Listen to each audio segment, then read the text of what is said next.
was a good start. That's outrageous. Windows shut and everything. Windows He's fucking just boxed shut. us in, I know. And he's just absolutely That is a trailer, let me tell you. disgusting.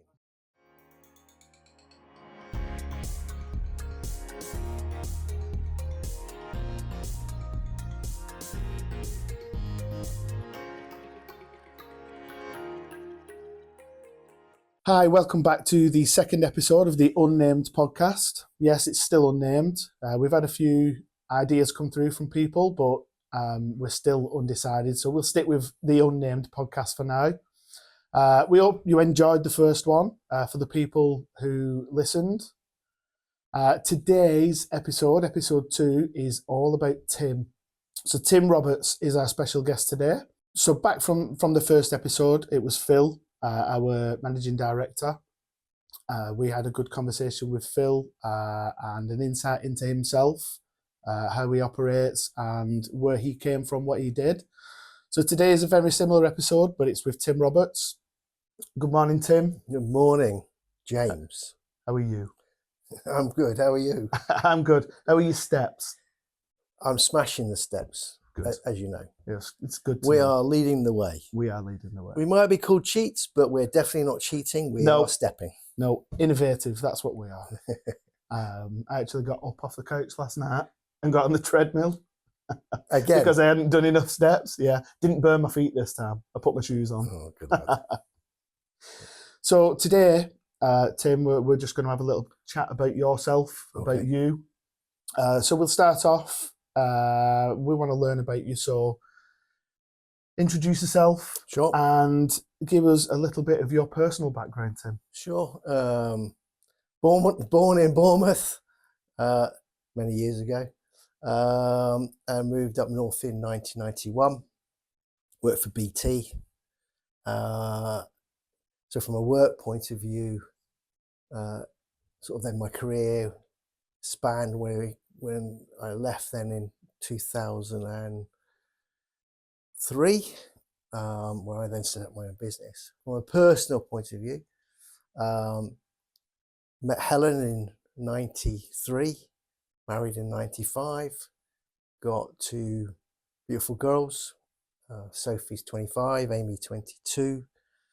And I got a stepson, Chris, and he's 46. 3 grandchildren with Chris. So from keeping granddad and dad busy and poor, that's what they do. And obviously the story on Amy is obviously she was born with a genetic heart condition. Mm-hmm. Where she only had 2 chambers, and she really, through looking after herself, learning all about her condition. She's now a personal trainer. Sophie is the manager of one of the boutique clubs in Manchester. So Sophie has her own juice business. So I'm very proud of the girls. Chris works for Virgin. So the family doing very well. I love golf. I've played golf ever since I was very young, probably around about 10 years of age, 8, 9, no, 9, about 9. Interesting that you Right. bring up the golf tip. Well, So I've got a question for you now, and this is okay. this is a question that's been asked by somebody else, Okay. and there is a couple of these actually. Okay. We didn't get the luxury of doing this with Phil, but I have been asked for you to tell us about Tourette's Tim. Where does Tourette's Tim come from on the golf course? What is all that about? There was a previous. I was captain of the golf club in 2001, Mhm. And one of the captains that followed on from me, Jed. When I played with him, I would go. If I hit a bad shot, I would go, "Oh, Tim!" Right, and literally, he then called me Timmy Tourette's. So, and obviously, Sophie used to caddy for me as well. so Sophie's going around and she's with the bag, and it then come out in terms of she went home and told H, Dad's nickname is Timmy Tourette's. so that's where that come from. But he become quite ill, and he's no longer the member of the golf club or anything. So that faded away, because it was only him that kept on reminding people of Timmy Tourette's. So that was brought up when my lovely daughter was at Pro Ski event and was talking to Phil about, you know what Tim was called? Yeah. You know what Dad was called? But I'm now known as Sir Tim at the golf club. Sir Tim, yeah. So yeah. I can imagine why. But I'm pretty sure I can bring the Tourette's Tim back out as well. No, we're not going to do that. No. Well, I still do it every now and again. Yeah. Every now and again, you hear me go, Tim, right? And so I'm sure it might come out in the Teknobu. Well, if Tuesday's golf was anything to go by, I may inherit that Tourette's. You'll get there. Oh yeah, absolutely. You'll get absolutely. There. Yeah, got a couple of good ones to help me along the way, so I'm pretty sure I'll be all right. Great stuff. Yeah. So, obviously, career-wise, then obviously set up ICOM 2003, sold it in 2014. It was a management buyout because I wanted to go on and build a technology business. And it was better for them to buy me out at the time rather than me buy them out. So that's what we did. And then obviously through that, we then created the data analytics, data centralization system platform. And then obviously GDPR 2018, which is then I've become sort of known really in terms of knowing a lot. I don't say there's such a thing as an expert, so I don't really subscribe to that term, but very knowledgeable. So I give a talk to the Middle East, the Bahrain information government, all about what was coming down the track, and that because obviously I had a couple of legal friends, contacts as well, which obviously were quite big influences in the way that was being discussed at the European Union and courts. So that meant we had to redevelop the whole system from a consent perspective. So then we've had several, if you will, sort of platforms which have developed, redeveloped, but now where we are right now is we have a platform that really does work, right? And I mean really does work from a centralization point of view, and that's what got me involved with Johnson's. So pre to the Teknobu setup, and that was in the fact that obviously you could see that I've known Gareth for a long time. Let me guess, golf, yeah. And I sort of reached out to him saying, I see that you've got a Johnson's technology arm. Where is that going? What you're doing? And that's when he introduced me to Phil. And obviously me and Phil then, there was obviously some issues within the Johnson's data. So I was brought in as a consultant to help them sort that out.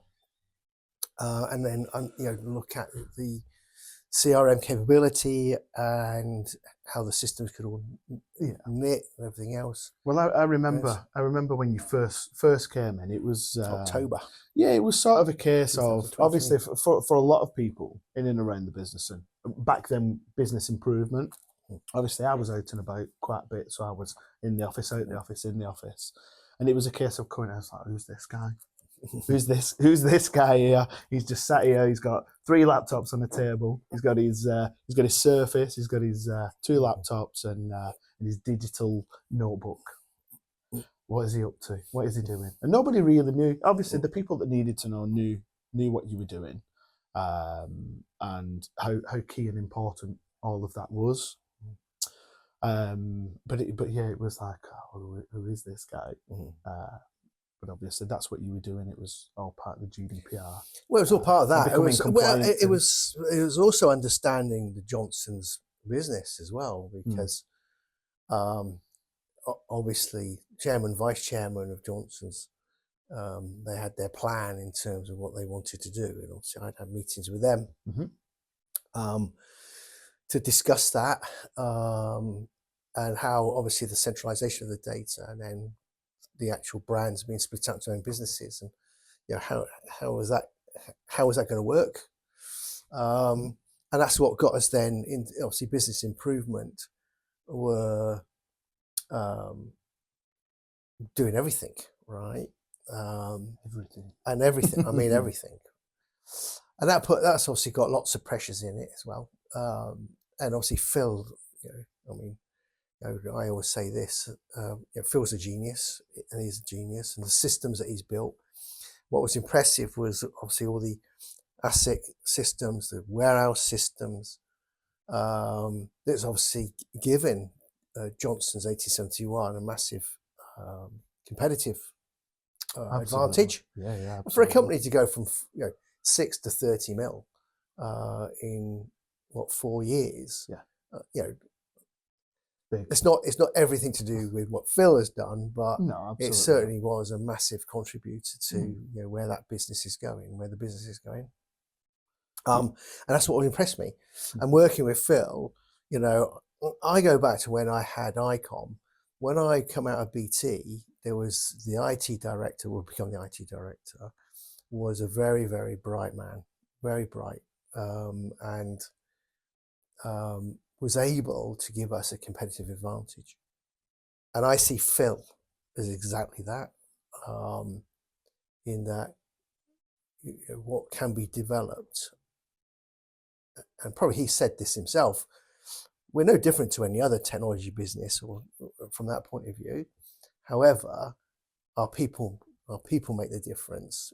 But moreover, we're actually thinking of technology for commercial use, not that it's just fun or it might be good, right?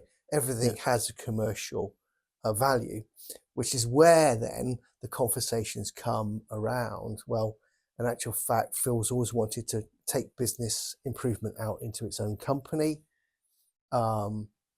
You've got to have the right people around you in order to do that.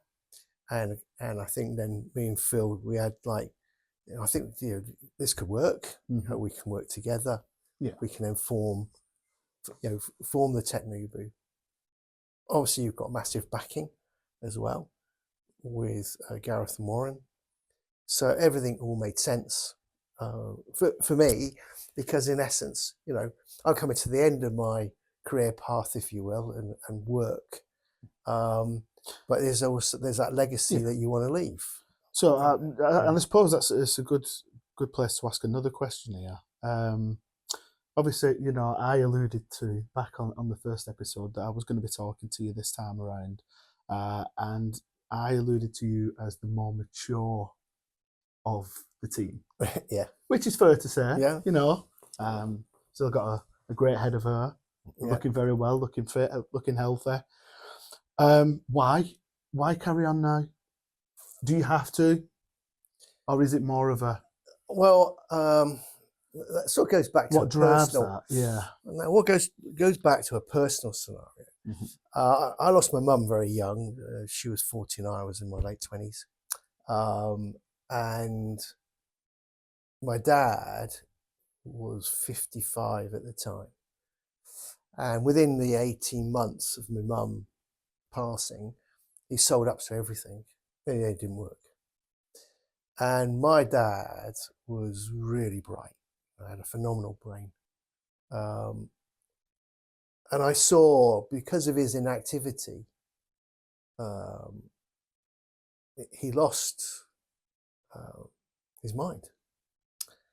So I will, and H, who's obviously been with me for over 30 years, suffers, right? And suffering, or nearly 30 years, should we say. Suffers in the fact that I've always got to be busy. And my brain needs to keep on. It's almost, there's this thing that says, I'm going to keep my brain working, right? Because I don't want to end up like my dad, right? So there's, if I'm being open and honest, I think that's part of the driver. There's a driver as well that, I've always worked very hard, right? Right from even a kid, and when my mum had the post office and we were stocking shelves and papers and delivering milk and all sorts, right, at 5 o'clock in the morning.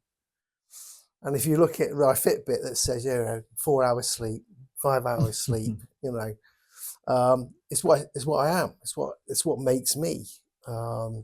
Active. So active. So I don't ever lose that.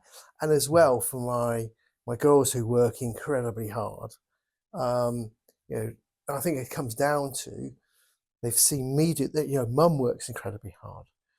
And what's that to do? Well, that's so you're always building security. You're always, you're building hopefully for the family, and it's giving them a better future and everything else.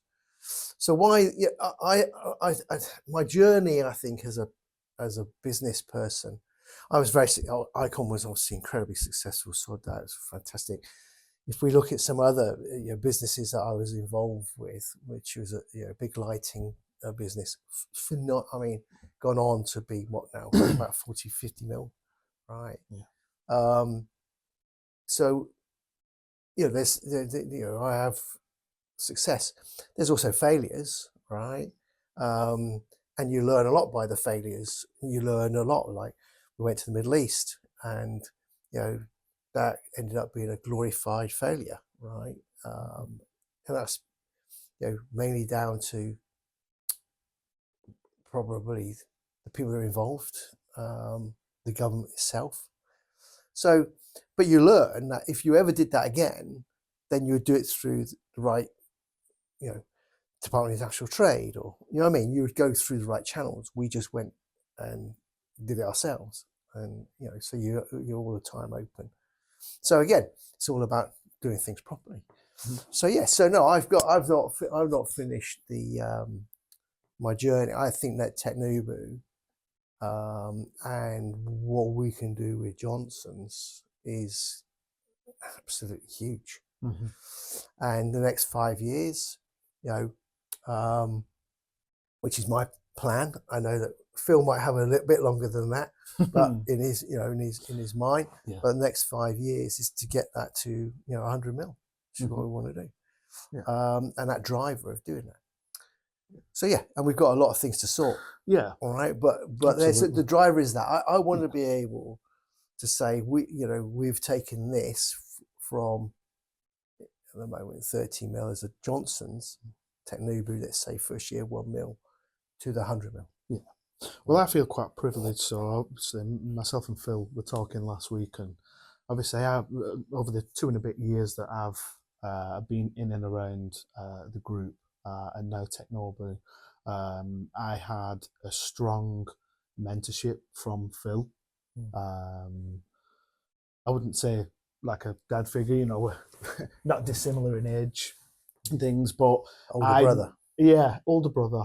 But I now have the luxury, and it's one of the things that I first thought when Teknobu came about and you came into that, was I have an opportunity to have another mentor now.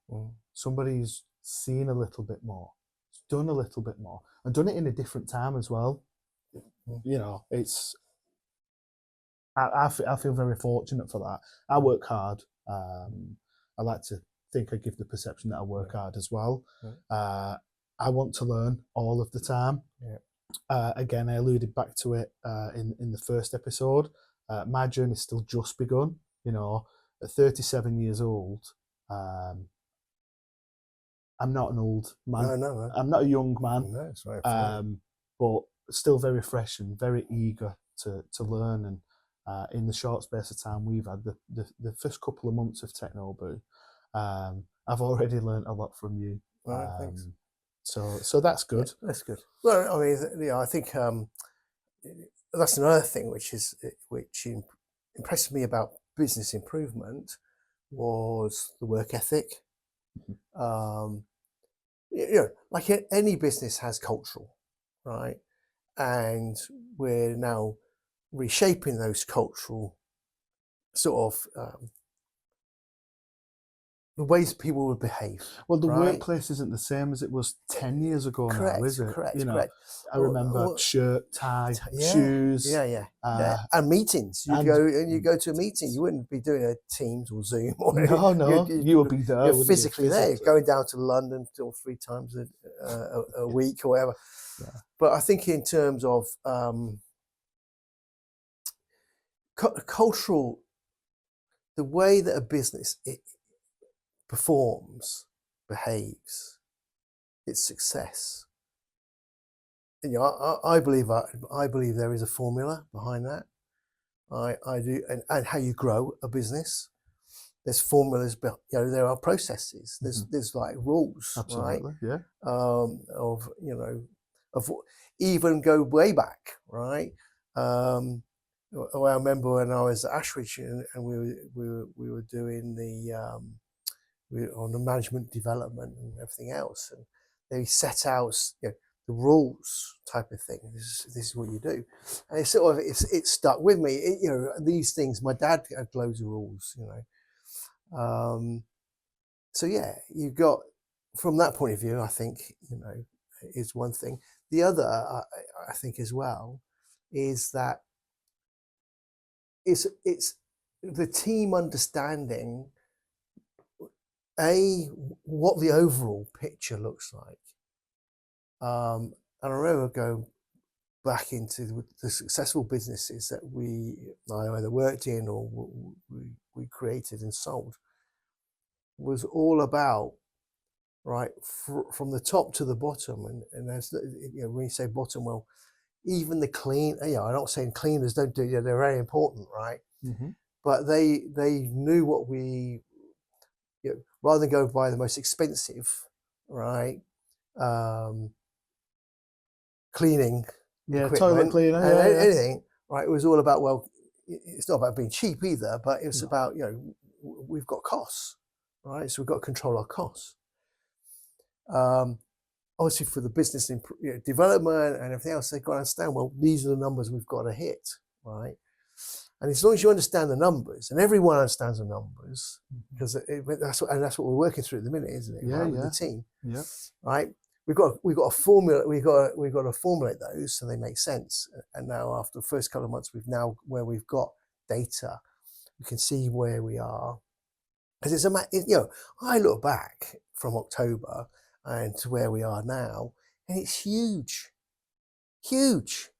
right? In the whole thing, right? In that now we know everything.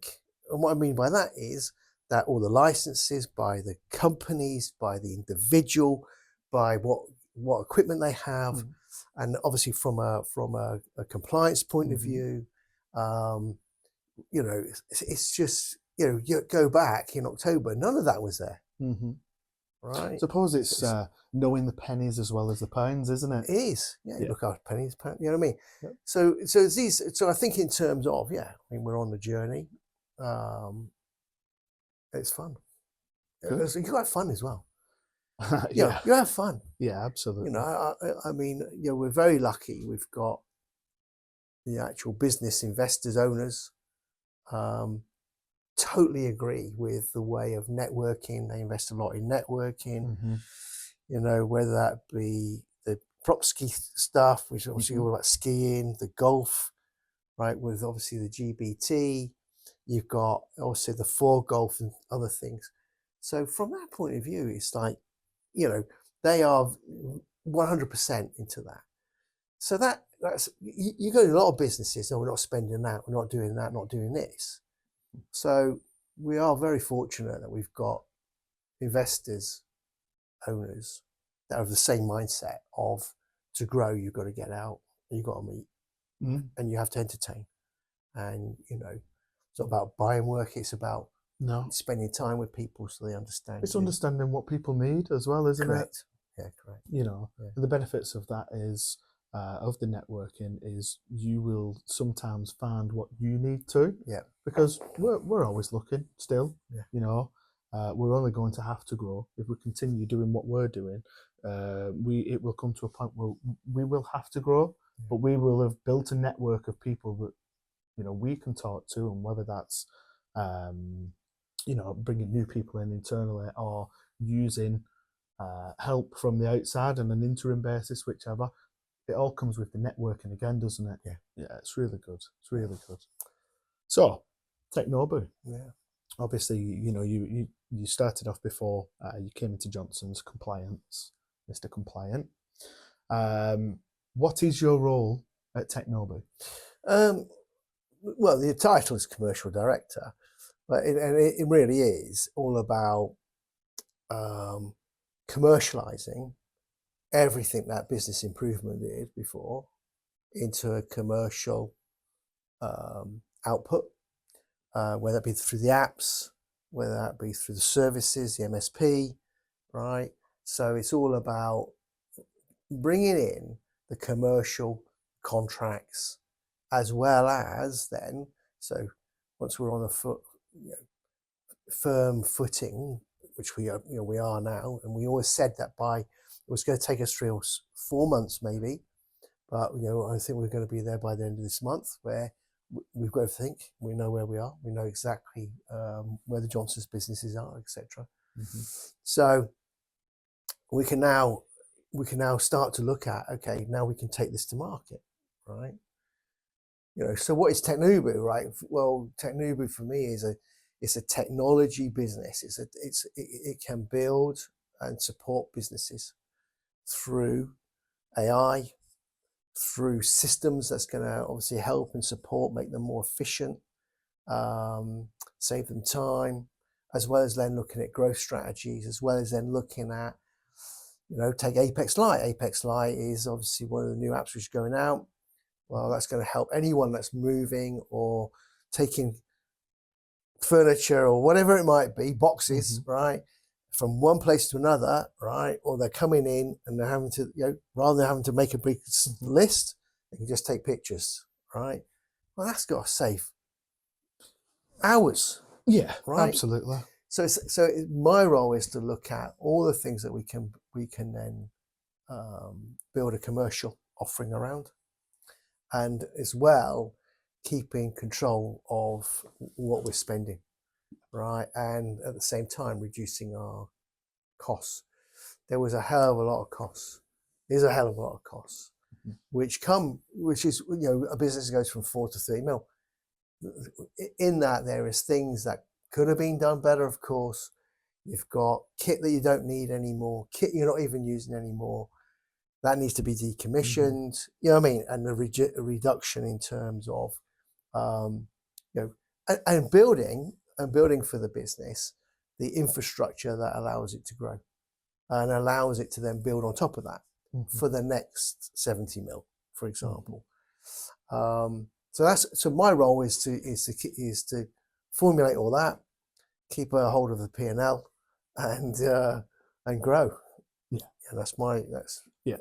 And I suppose that's exactly that's exactly how your role contributes to our success, isn't it?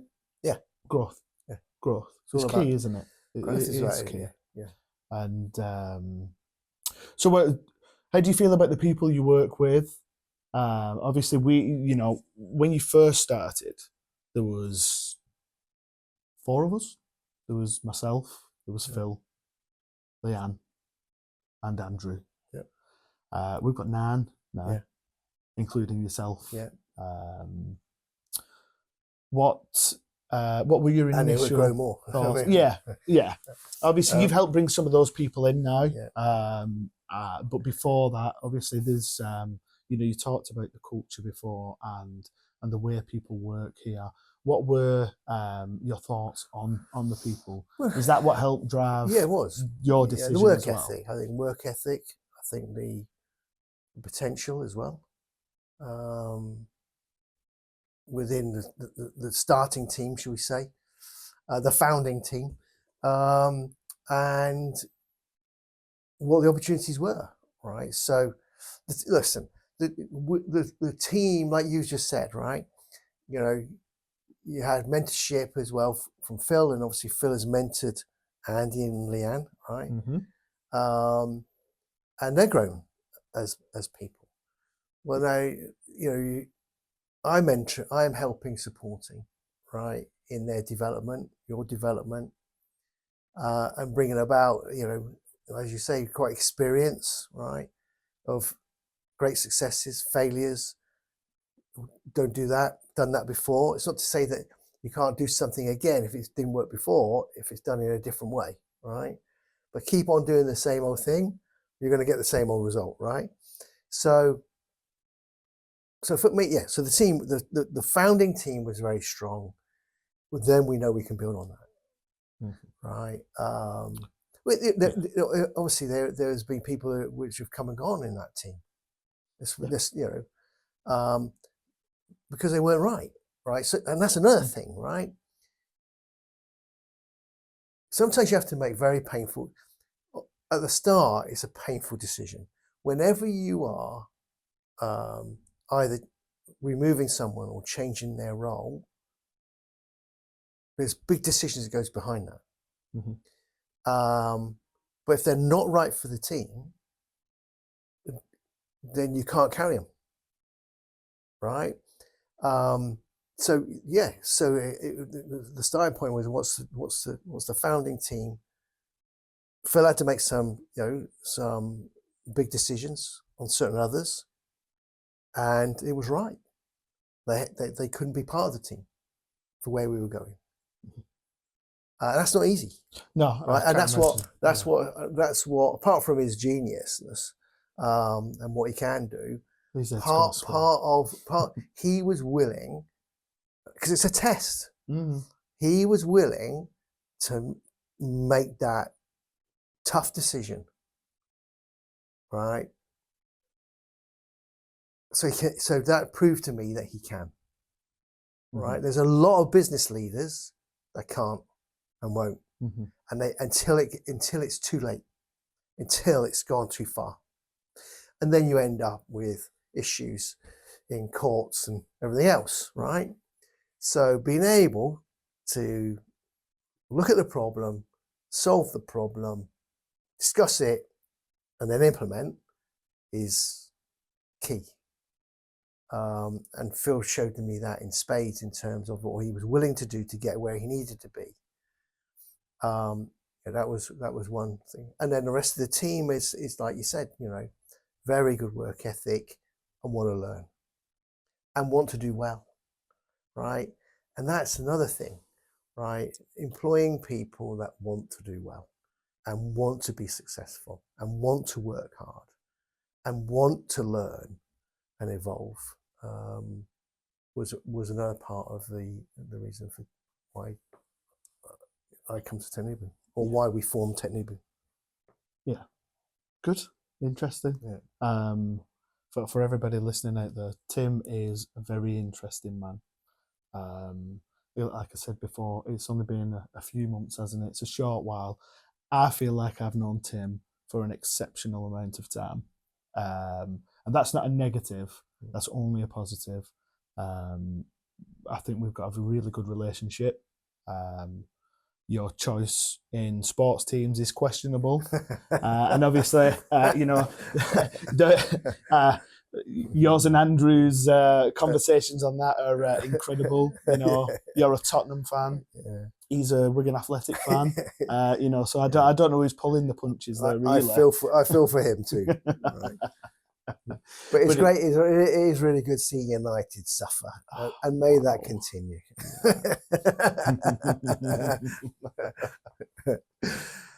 Brilliant To have, and then you retort all these facts. Absolutely, man of many facts. You are the Bible of United, in terms of all the facts of what's gone on in the history of United. Yeah, we'll be back one day. When that is, I'm not sure. But still, the only thing you've got better than us is your stadium. So yeah, that's true. But you don't have a waterfall. No, we don't have a waterfall, thank God. Coming through the roof. Excellent. So I just want to take you back to your personal self now. Yeah. Just for couple of minutes. Obviously, you've spoken a little bit about your career path, and obviously some of the key jobs that you had in that time and key roles that you had. Obviously, we've talked about these things before, and you moving up north. That must have been difficult as well, but I suppose easy at the same time as well. But are there any significant achievements within that time? And there's got to be some.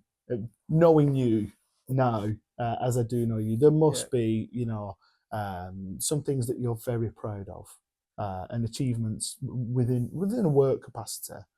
Yeah, well, the achievements was when you're in within BT, we had, I won Manager of the Year. I went up north. This area was really struggling. Turned that around. Moved over to Manchester. Created. There's lots of achievements, right?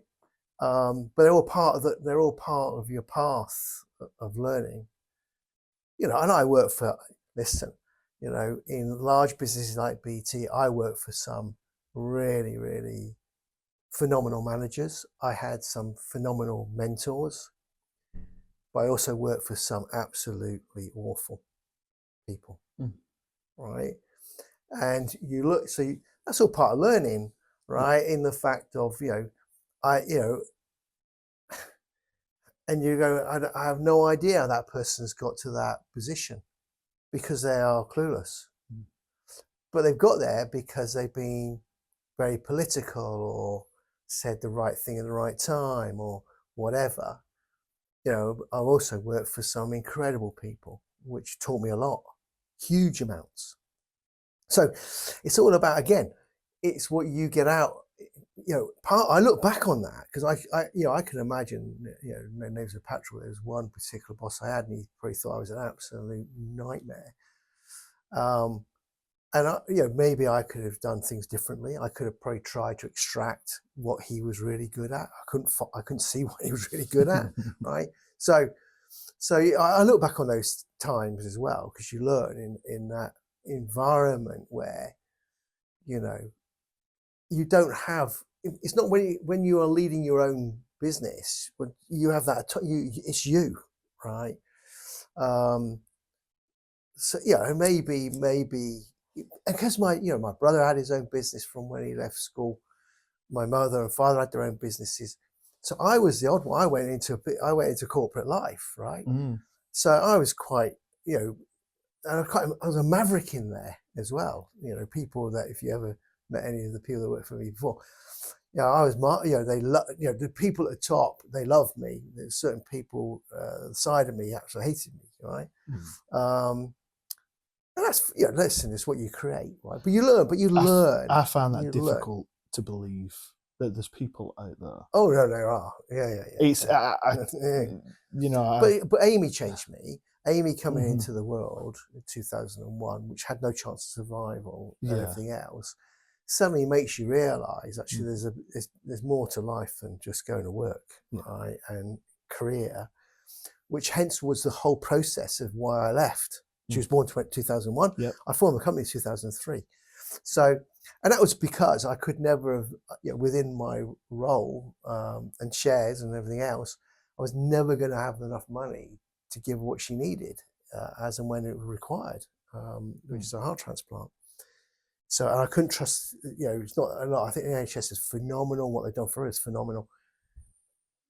But I can't wait for a list, right? When it becomes critical, it's too late.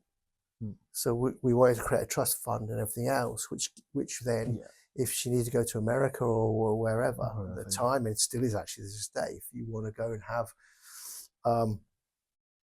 anything to do with, a heart transplant, which is to do with taking the DNA, right, and creating the heart, then America is leading the way on that, right? Yeah, have done for years. So all that kind of stuff, played a part. yeah, so yeah, I won awards, earned a lot of money, but there was things things that happened in life that made me go, well, I need to sit back here and think, what can I do? Mm. And I formed an icon. And again, we won awards, all right, which as a small little digital agency, we should never, the drummer, we were never going to, we went to Scotland, right, only for the sheer fact of going and sort of being part of it, because we were nominated. An experience. We won it, right? And they're going, how the hell do we do? You know what I mean? And then we were up against, I think, Big Mouth at the time, I think it was. They were doing all the Tesco campaigns. Wow. Well, our campaigns were all for the local legal firm, Panoni. So you go in, well, how do you weigh yourself against that? But we won, right? So that was a great surprise and phenomenal and a great fillet in the fact of, well, people, even the judges, have picked up and gone, what you're doing is fantastic. Mm-hmm. So that's another great sort of, if you like, an award. Yep. And then, being involved in other businesses, whether it be the dental businesses, which we then built and sold, whether it be the lighting, where we took an interest and built that, and again, bought out. You've got to look and go, wow, they're successes. Mm-hmm. So that I think, personal, I tend to keep that. There are things in my life which was a reason for leaving Bournemouth. Mm-hmm. Which I've represented the country. I spent 3 months in Russia, Perestroika in '89. That was and two then. Right, right. Yeah. But that's going back then, right? And that work ethic and that training at 5 o'clock in the morning, being uber fit, traveling all over Europe, representing the country, and it's phenomenal, right? Yeah. So they're my little, you've done well, but I don't really talk about it, right? And that's because part of that was, my mum, she put everything in for me and my brother to be able to do what we did. And ultimately, cancer is cancer, but right, maybe because she was doing so much, so part of that is that. I've got a lot of personal achievements, a lot of business achievement, but you're only as good, right? Same as golf. You're only as good as your last game, or your last shot. I had some good ones. Same as football. You're only as good as your last game. Yep. You know what I mean? You're only as good as Now, looking in the rearview mirror is all well. It's something you do, like we've done. We've gone right. We're here now. This is June. Look where we were back in October 2023. Phenomenal. Right, where are we going to be by September? Right, you're looking forward. So and I've got myself into that whole. That's how I operate. That's what keeps me motivated. You've got to have a goal, right? Yeah. So whatever that is in golf, right? Business, whatever. It's I 3-putted 4 times last week or on the last game. I'm just going to 2-putt, whatever, right? Whatever if you listen to all of the top athletes or performers or whatever, right? They've all got that. They've got something they've got to do. There's something goals, that they're just focusing on, and you've got your small focuses, those small goals. I think golf is a phenomenal. It aligns the business in so many ways. It aligns to your own personal scenarios, right? So yeah, and again, I play with some, real young, up and coming, phenomenal golfers that they could make it. They're like +4, +5s, whatever. Mm-hmm. And they've got to be really about +7 if you're going to get anywhere these days within a tour. Mm. And what do? Well, they're literally trying to bomb the thing out of the park, right? And try to beat the course. Well, the course is always going to beat you. You've got to think about. You've got to be strategic. Got to manage the course. You've got to manage the course. The one thing I've learned over the last sort of probably 20 years on the golf course, because I was like that young gun that was like booming it everywhere and winning longest drives. Well, they're way gone now, but in essence, you strategically, you work your way around. Mm-hmm. You work and say, right, I can't get it to there. Yeah. Well, my best shot would get it to there, but I'm better off being here. Do you know what I mean? That kind of stuff, right? Yeah, So. I've had the pleasure of seeing you play a couple of times over the last couple of weeks, actually. And what Tim now is a bandit. No, he is. I would say the Steady Eddie. Would you say that's your nickname now? The Steady Eddie. Steady, basically. It hurts for how steady you are. Well, I never miss a fairway. Never. That is. Do you know that's a feat within itself, isn't it? Oh. Yeah. So no, I just because I've got again, it's method, process. Learn, for yourself, so you can repeat. Improve.